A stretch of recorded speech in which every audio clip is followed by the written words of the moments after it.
एक सौम्य शब्द, एक दयाळू नजर, एक चांगल्या स्वभावाचे स्मित हे चमत्कार करू शकतात आणि आश्चर्यकारक गोष्टी घडवू शकतात.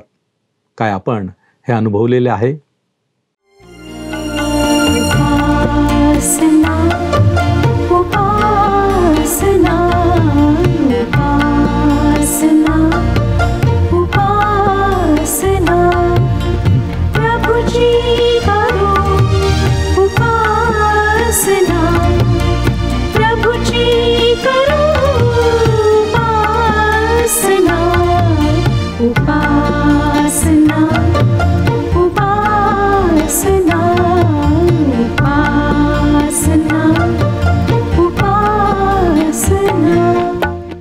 ख्रिस्तामधील प्रिय बंधू आणि भगिनींनो, उपासना कार्यक्रमामध्ये आपले हार्दिक स्वागत. प्रियांनो, प्रत्येक संदेश, उपदेश यामध्ये काही ना काहीतरी बोध असतो, जो आम्हाला आमच्या दैनंदिन जीवनात उपयोगी पडतो. ज्यावेळेस त्या बोधाप्रमाणे एखादी व्यक्ती आपल्या जीवनात आचरण करते, त्यावेळेस तो बोध खऱ्या अर्थाने त्या व्यक्तीला उपयुक्त झाला असे म्हटले जाते. प्रियांनो, आज आपण गलतीकरास पत्र याच्या शेवटच्या अध्यायाचे अध्ययन सुरू करणार आहोत. या अध्यायाच्या पूर्वार्धात पौलाने व्यवहार उपयोगी बोध केलेला आहे. त्याने काय सांगितले आणि ते आमच्या जीवनात कसे उपयुक्त आहे, हेच आपण आजच्या अध्ययनाद्वारे शिकणार आहोत.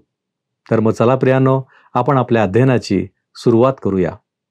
श्रोत्यांनो, पौलाने गलतीकरास लिहिलेल्या पत्राचा अभ्यास आपण सध्या करीत आहोत आणि त्याच्या उत्तरार्धाकडे आपण आज वळणार आहोत. म्हणजे गलतीकरास पत्र याच्या 6व्या अध्यायाचा अभ्यास आपण आज करणार आहोत. या अध्यायामध्ये आम्ही आत्म्याच्याद्वारे पवित्रीकरण या विषयाच्या व्यावहारिक विभागाची 3री पायरी पाहणार आहोत. आपण पाहिले की विश्वासाद्वारे तारण प्राप्त झाल्यानंतरही नियमशास्त्रानुसार चालण्याने कृपेपासून दूर जाणे होते किंवा कृपेपासून भ्रष्ट होणे होते. आणि आपण हे देखील पाहिले की विश्वासाद्वारे तारण प्राप्त झाल्यानंतर आत्म्याच्या प्रेरणेने चालण्याने पवित्र आत्म्याचे फळ निर्माण होते. दुसऱ्या शब्दांमध्ये सांगायचे झाल्यास आपण आत्म्याच्या प्रेरणेने चालणे म्हणजे काय हे पाहिले. ह्या गोष्टीची आम्ही सुरुवात करायला हवी आणि जरी त्यात अपयश आले तरी तसे करणे आम्ही चालू ठेवले पाहिजे. आता आमच्या जीवनात पवित्र आत्म्याचे फळ कसे कार्य करते ते आपण पाहूया. आमच्या ख्रिस्ती जीवनात ते कुठे अचूकपणे बसते ते आपण पाहूया. श्रोत्यानो, विश्वासाद्वारे झालेले तारण व पवित्र आत्म्याचे फळ ख्रिस्ती चारित्र्य निर्माण करते. ते कसे हे आपण ह्या अध्यायात पाहणार आहोत. गलतीकरास पत्र 6वा अध्याय आणि पहिलं वचन सांगतं. गलतीकरास पत्र 6वा अध्याय पहिले वचन. बंधुजन हो, कोणी माणूस एखाद्या दोषात सापडला तरी जे तुम्ही आध्यात्मिक वृत्तीचे आहात ते तुम्ही अशाला सौम्य वृत्तीने ताळ्यावर आणा. तूही परीक्षेत पडू नये म्हणून स्वतःकडे लक्ष दे.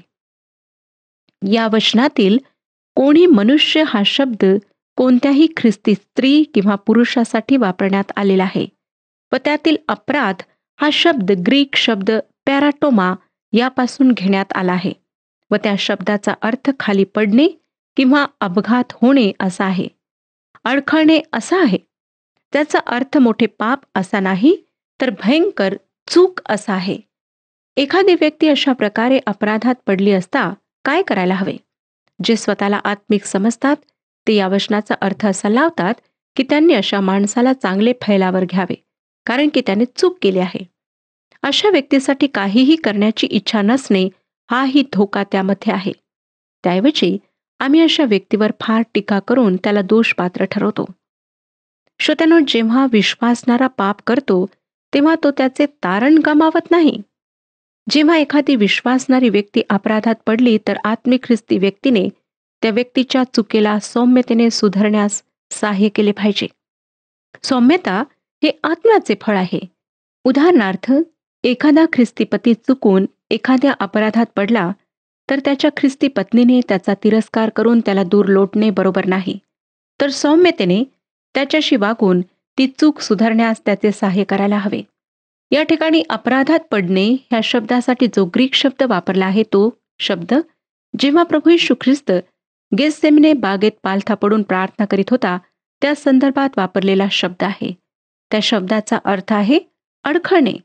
जर एखादी व्यक्ती अपराधात पडली तर ती अडखते. तो एखादे छोटे पाप करेल किंवा एखादी घोडचूक करेल. प्रभू येशू ख्रिस्ताविषयी भविष्यवाणीत ज्या अनेक सुंदर गोष्टी सांगण्यात आल्या आहेत त्यापैकी एक यशायाचे पुस्तक 63 अध्याय आणि 9व्या वचनात आहे. यशायाचे पुस्तक 63 अध्याय आणि 9वे वचन. त्यांच्या सर्व दुःखाने तो दुःखी झाला. त्याची प्रत्यक्षता दर्शविणाऱ्या दीवदूताने त्यांचे तारण केले. त्याने आपल्या प्रीतीने व आपल्या करुणेने त्यास उद्धरिले. पूर्वीचे दिवस त्याने त्यांचे लालन पालन केले. यापेक्षा अधिक चांगल्या मूळ प्रतीमध्ये म्हणण्यात आले आहे की त्यांच्या सर्व दुःखाने तो दुःखी झाला नाही. मला हे अधिक आवडते. प्रभू येशू ख्रिस्त माझ्या बरोबर माझ्या जीवनात असतो, चालतो. मी अडखळून पडले तरी तो पडत नाही, तो दुःखी होत नाही. तो माझ्याजवळ असतो, मला उचलून घेतो, माझ्या अंगावरची धूळ झडकतो आणि पुन्हा चालायला सांगतो. माझ्या दुःखाने दुःखी न होणारा असा कोणी एक माझ्याजवळ आहे हा विचार मला दिलासा देणारा वाटतो. या वचनातील ताळावर आणणे या क्रियापदासाठी वापरलेल्या शब्दाचा अर्थ होतो हाड जागेवर बसवणे. जर एखादी व्यक्ती तुमच्या समोर खाली पडली व तिने आपला पाय मोडून घेतला तर तुम्ही काय शांत बसाल व त्याला तसेच वेदनांमध्ये सोडून द्याल?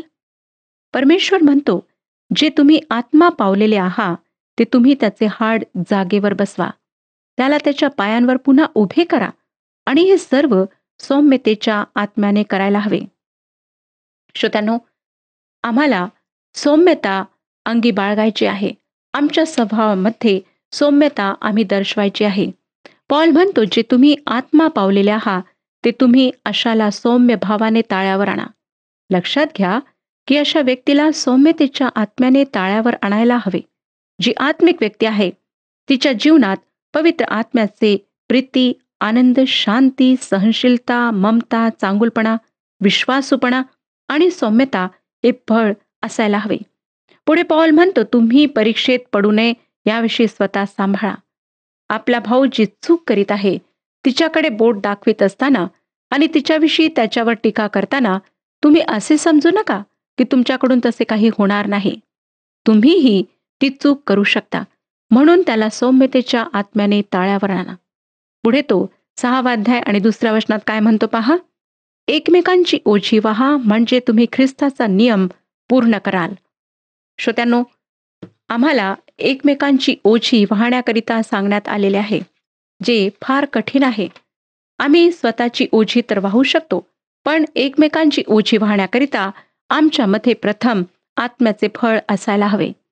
ओझी किंवा भार या शब्दासाठी ग्रीक भाषेत पवित्र शास्त्रात 11 वेगवेगळे शब्द वापरण्यात आले आहेत. याचा अर्थ असा की वेगवेगळ्या प्रकारची ओझी आहेत. काही ओझी अशी आहेत की जी तुम्ही दुसऱ्यांबरोबर वाटून घेऊ शकता. काही अशी आहेत की तुम्हालाच पेलावी लागतात व ती तुम्ही इतर कोणाबरोबरही वाटून घेऊ शकत नाही. हे इतके सोपे परंतु समाधानकारक उत्तर आहे. आता ओझे म्हणजे जे सर्वसाधारणपणे आपल्या प्रत्येकाजवळ असते. आपल्या सर्वांजवळ संपत्ती नाही, पण आपल्या सर्वांजवळ ओझी आहेत. आपल्यापैकी काही व्यंग असलेले आहेत. आपल्यापैकी सर्वच पाहू शकत नाहीत, सर्वच ऐकू शकत नाहीत, सर्वांनाच हात व पाय आहेत असे नाही, आणि आपण सर्वच निश्चितपणे देखणे नाही. आपण म्हणतो की आपल्या सर्वांमध्ये सारखेच रक्त आहे, पण तसे नाही श्रोत्यानो, कारण त्यातही प्रकार आहेत. सर्वांमध्ये सर्वसाधारणपणे असलेल्या फारच कमी गोष्टी आहेत, पण आपल्या सर्वांजवळ ओझी आहेत. एक स्पॅनिश म्हण काहीशी अशी आहे, कोठेही असे घर नाही की जेथे कधी ना कधीतरी शांतता होत नाही. तसेच एक फ्रेंच म्हण अशी आहे, प्रत्येकाला स्वतःचे ओझे सर्वात अधिक भारी वाटते. खूप कार्य केलेल्या एका महिलेचे म्हणणे असे आहे की लहान मुलांनाही ओझी असतात. मानवजातीसाठी ओझे ही एक सर्वसाधारण गोष्ट आहे.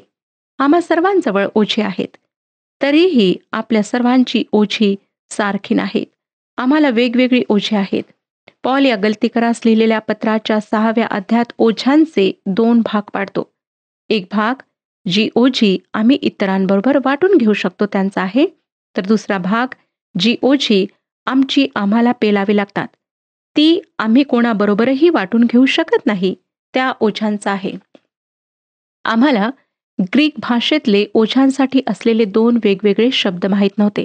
म्हणून पहिले वचन आहे, एकमेकांची ओझी वाहत राहा.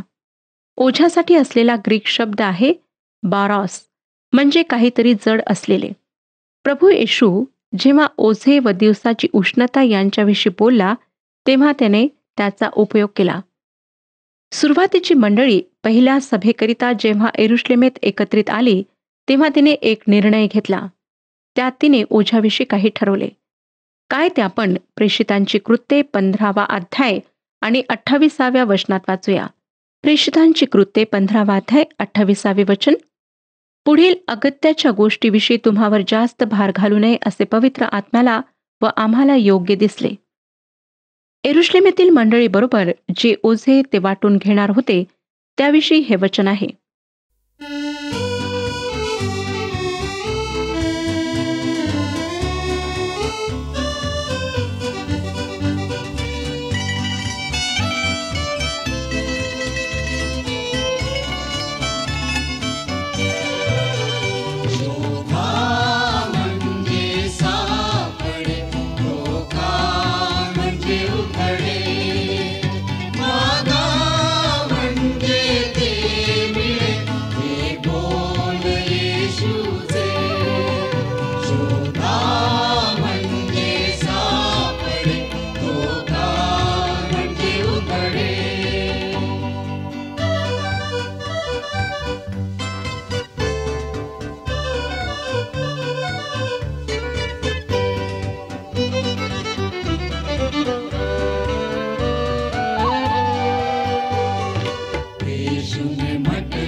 कोणी असे म्हटले आहे की ओझे वाटून घेणारे कोणी असले तर ते अर्धे कमी होते. काही ओझी आज अशी आहेत की ती आम्ही वाटून घेऊ शकतो.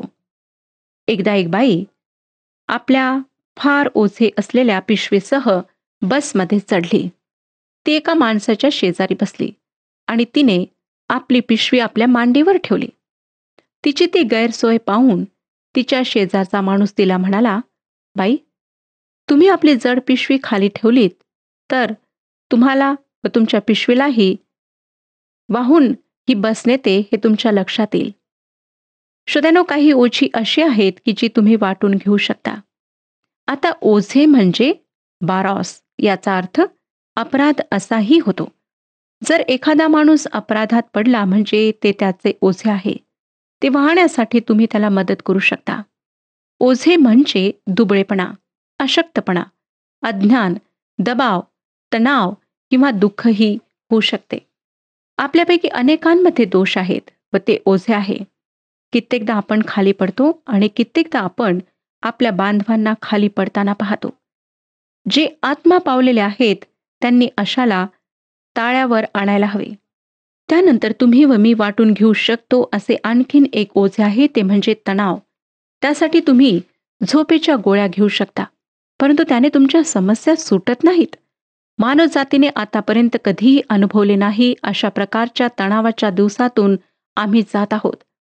मी ज्या शहरात राहत आहे ते महानगर तणावाचे महानगर आहे, आणि आमच्यापैकी जे अशा महानगरांमध्ये राहतात ते तणावाखाली व दबावाखाली राहतात. आज निश्चितपणे हे ओझे आम्हाला वाटून घ्यायचे आहे. श्रोत्यानो, मला माहीत नाही की कितपत आपण दुसऱ्यांविषयी चिंतित राहता. ख्रिस्ताला अनुसरणे म्हणजे दोन गोष्टी आहेत. ख्रिस्ताचा पिता म्हणजे परमपवित्र प्रभू परमेश्वर यावर संपूर्ण शक्तीने, मनाने व अंतकरणाने प्रीती करणे, आणि दुसरी गोष्ट शेजाऱ्यावर प्रीती करणे. यापैकी एकही गोष्ट आम्ही दुसरीला सोडून करू शकत नाही. जर आम्ही ख्रिस्तावरील विश्वासाद्वारे प्रभू पित्याचे दत्तक पुत्र व कन्या झालो आहोत, तर आमच्या ठायी वस्ती करणाऱ्या पवित्र आत्म्याद्वारे आम्ही आमच्या वर्तनाद्वारे आमच्या देवाविषयी व शेजाऱ्याविषयी पवित्र आत्म्याचे फळ निर्माण करू शकतो. काय श्रोत्यानो, तुम्ही आपल्या जीवनात या दोन गोष्टींच्या परस्पर संबंधांना महत्त्व देता? काय फक्त तुम्ही स्वतःच्या स्वार्थाकरिता जगत आहात? स्वतःचा कुठे फायदा होईल, कुठे आमची सर्व कार्ये पार पडतील, आमचा लाभ होईल, ह्याकडेच तुमचे लक्ष असते? किंवा तुम्ही दुसऱ्यांच्या ज्या गरजा आहेत त्याविषयी चिंतित असता? लक्षात ठेवा की आमच्या जीवनामध्ये पवित्र आत्म्याचं फळ दिसायला हवं. जर ह्या गोष्टी आमच्या जीवनात नाहीत तर आम्ही आत्मिक रूपाने वाढत नाही. आम्ही त्याच ठिकाणी स्थिर आहोत. परमेश्वराची हीच इच्छा आहे की आम्ही आत्मिक रूपाने वाढत जावे. जर आपण पौलाचे जीवन पाहाल तर तो सिद्धतेकडे स्वतःला नेण्याकरिता पूर्णपणे तयारीत होता.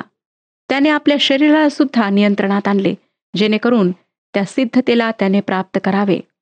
मला नाही माहीत की आपणापैकी किती लोक आत्मिक जीवनाबद्दल सतर्क आहेत, चिंतित आहेत.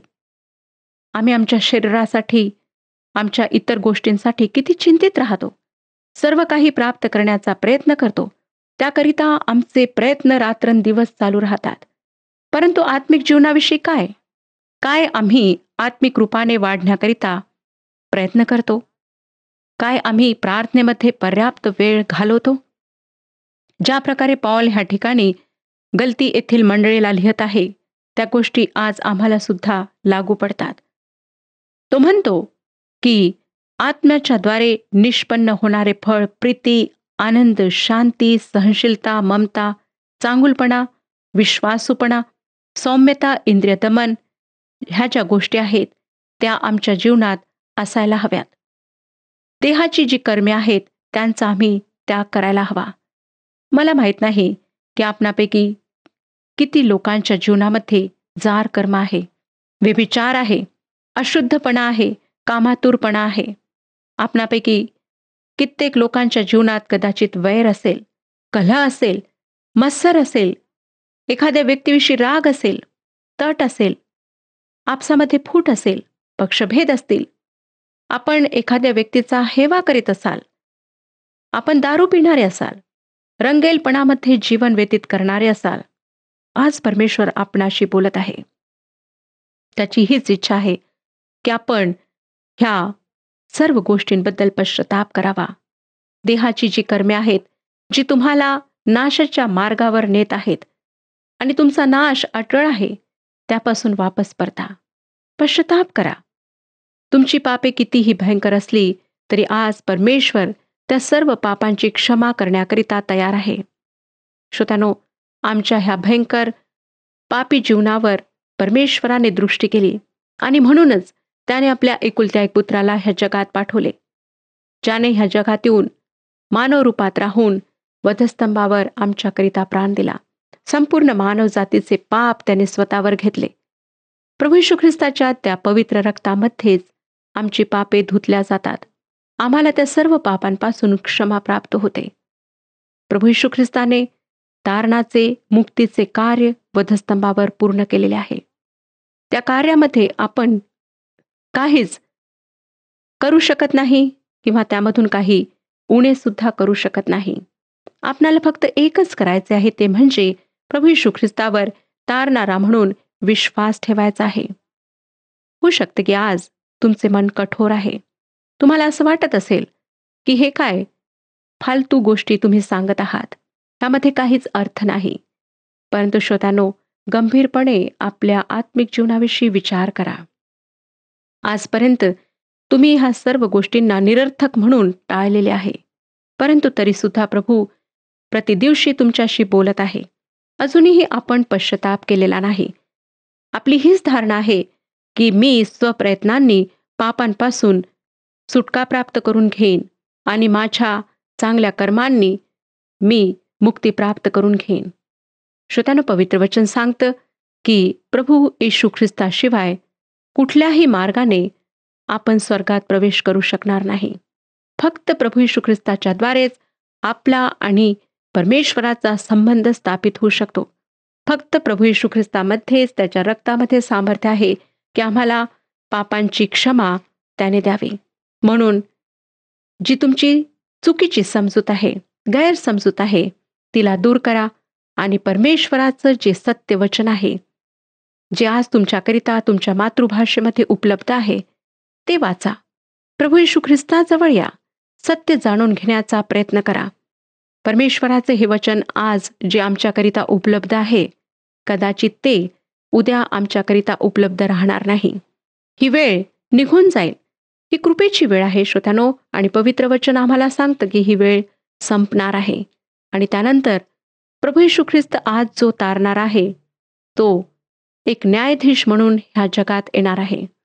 त्यावेळेला कोणावरच कृपा दया केल्या जाणार नाही. तो एक उचित न्याय प्रत्येकाचा करणार आहे. म्हणून जेव्हा ही कृपेची वेळ आहे, आपणाला हा संदेश वारंवार देण्यात येत आहे, तेव्हा आपल्या पापांबद्दल पश्चाताप करा. लक्षात ठेवा श्रोत्यानो की आमचं जीवन क्षणभंगूर आहे. हे कधी समाप्त होईल माहीत नाही. आज रात्री आमच्यापैकी कोणाला ह्या जगातून काढून घेण्यात येईल आम्हाला माहीत नाही. मृत्यूनंतर मग तुमच्या आत्म्याचे काय होणार? तो आत्मा कुठे राहणार? कारण आत्मा अनंत आहे, अमर आहे. आत्म्याकरिता दोनच ठिकाणं आहेत, ते म्हणजे एक स्वर्ग आणि दुसरा नरक. ख्रिस्ताशिवाय आपण नरकात जाल आणि ख्रिस्तासोबत आपण स्वर्गात जाल. निर्णय तुमच्या हातात आहे. मला माहीत नाही श्रोत्यांनो की आपण ह्याविषयी काय विचार बाळगता, तुमच्या मनात काय धारणा आहे. ख्रिस्तावरील विश्वासाद्वारे प्रभू पित्याचे दत्तक पुत्र आणि कन्या जर आपण नाही, तर आपणाकरिता भविष्य फार अंधकारमय आहे. प्रभू येशू ख्रिस्ताने म्हटले, मार्ग, सत्य व जीवन मीच आहे. माझ्याशिवाय पिता परमेश्वराजवळ कोणीच जाऊ शकत नाही. जर आपण हा विचार ठेवता की मार्ग वेगवेगळे आहेत परंतु ठिकाण एकच आहे, तर ही तुमची चुकीची समजूत आहे. एकच मार्ग आहे, एकच ठिकाण आहे. मार्ग येशू ख्रिस्त आहे. कदाचित माझे हे म्हणणे आपणाला पटणार नाही, परंतु श्रोत्यानो, हे मी सांगत नाही, तर परमेश्वर पित्याने सांगितलेले आहे. त्याच्या पवित्र वचनांमध्ये ह्या सर्व गोष्टी नोंदलेल्या आहेत. आपण पवित्र शास्त्र वाचा, स्वतःच्या डोळ्यांनी पाहून ह्या गोष्टी वाचून समजून घ्या. वेळ थोडी आहे. आपण मग शिकलेले असा, अशिक्षित असा, गरीब असा, श्रीमंत असा, खेड्यात राहणारे असा, शहरात राहणारे असा, परमेश्वर आज आपणाला आमंत्रण देत आहे. तो आपणाला बोलावित आहे. लक्षात ठेवा की प्रत्येक व्यक्ती जन्मतःच पापी आहे. तर आपण असा विचार बाळगत आहात की मी पापी नाही, मी कुठलाच अपराध केलेला नाही, मी का म्हणून पश्चाताप करू? श्रोत्यांनो, मी सुद्धा ह्याच प्रकारे विचार ठेवणारी होती. मला असं वाटायचं की मीच तर काहीच केलेलं नाही, मी अगदी चांगली आहे, धार्मिक आहे, मी मंदिरात जाते, उपासना करते, सर्व कार्यामध्ये भाग घेते. परंतु एक दिवशी प्रभू माझ्याशी बोलला आणि त्याने मला दाखवले की मी पापी आहे. मला येशू ख्रिस्ताच्या द्वारे तारणाची आवश्यकता आहे, पापांच्या क्षमेची आवश्यकता आहे. त्यावेळी मी पश्चाताप केला, ख्रिस्ताला हृदयात तारणारा म्हणून स्वीकारले, त्याला आपल्या जीवनाचा प्रभू म्हणून स्वीकारले. आज मी त्याची कन्या आहे. आपण सुद्धा होऊ शकता. फक्त आपणाला विश्वास ठेवायचा आहे. ख्रिस्ताला आपले जीवन समर्पित करायचे आहे. तो तुमची वाट पाहत आहे. काय आपण हे आमंत्रण स्वीकारायला तयार आहात? जर प्रभू आपणाशी बोललेला आहे, तर आपल्या गुडघ्यांवर या, नम्रपणे पश्चातापी अंतकरणाने ही लहानशी प्रार्थना करा. प्रभू, तू माझ्या सर्व पापांची मला क्षमा कर. तू आज माझ्या हृदयात ये. मी स्वतःचे जीवन तुला समर्पित करीत आहे. श्रोत्यानो, जर आपण ही प्रार्थना केलेली आहे, तर प्रभू आज तुमच्या हृदयात आहे. तुम्ही त्याची कन्या आणि पुत्र झालेले आहात. प्रभू परमेश्वर ह्या विषयात आपले मार्गदर्शन करो आणि आपणातील प्रत्येकाला आशीर्वाद देऊ.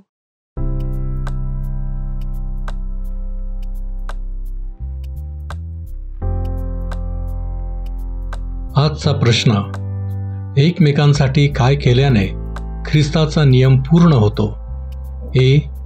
ओझी वाहून, बी. वचन वाचून, सी.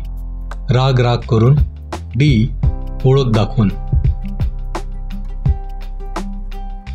प्रियांनो, या प्रश्नाचे उत्तर उद्या सकाळी 6 वाजण्याच्या आधी पर्याय ए, बी, सी किंवा डी लिहून आपले नाव, पत्ता आणि ठिकाण यासोबत मोबाईल नंबर 7021474742 वर SMS किंवा व्हॉट्सअप करा. प्रियांनो, प्रत्येक व्यक्तीला पापाबरोबर संघर्ष करावा लागतो. पापामुळे आध्यात्मिक नुकसान होते. यासाठीच पौलाने सांगितले की इतरांना सौम्यपणे आणि समजुतीने पुनर्स्थापित करावे. आम्ही एकमेकांचे ओझे वाहून एकमेकांशी सुसंवाद साधू शकतो. याद्वारे आपण ख्रिस्ताच्या नियमांची पूर्तता करू शकतो. प्रियांनो, आज आपण विचार करू की आमच्यामध्ये सौम्य आणि नम्र दृष्टिकोन आहे काय? काय आम्ही कृपेने आणि प्रीतीने परस्परांची काळजी घेतो? जर आपले उत्तर नकारात्मक असेल, तर आपण पौलाच्या बोधाप्रमाणे करण्यास तयार व्हाल काय? आपण प्रार्थना करू. आमच्यावरती प्रीती करणाऱ्या आमच्या महान प्रेमळ परमेश्वरा, धन्यवाद देतो, तुझी स्तुती करतो बापा. आमच्या दैनंदिन जीवनामध्ये आवश्यक असलेल्या सर्व गोष्टी तू आम्हाला पुरवणारा आमचा जिवंत परमेश्वर आहेस. आतापर्यंत आमच्या जीवनामध्ये आम्ही या गोष्टींचा अनुभव घेतलेला आहे आणि म्हणूनच प्रभू परमेश्वर दे बाप्पा, आम्ही तुझी लेकरं या नात्याने या जगामध्ये जगत असताना प्रभूजी तुझं सहाय्य आम्हाला हवं आहे, जेणेकरून आम्ही योग्य आचरण करू शकू. तुझ्या वचनांप्रमाणे आम्ही सर्व गोष्टी करण्यासाठी आम्ही सिद्ध होऊ शकू. आमचं उणंपण दूर झालेलं असेल आणि प्रभूजी आमची प्रत्येक कृती ही तुला गौरव देणारी असू शकेल. होय बापा, आणि म्हणूनच प्रभूजी आम्ही तुझी लेकरं या नात्याने तुझ्या चरणांपाशी आलेलो आहोत. तू आमचा स्वीकार कर, तू आम्हाला आशीर्वादित कर. तारणारा प्रभू येशू ख्रिस्त याच्या गोड आणि गौरवी नावात ही प्रार्थना करतो, म्हणून तू ऐक. आमेन. प्रभू आपणास सहाय्य करो आणि त्याच्या प्रभावी सामर्थ्यात आपणास बलवान करो.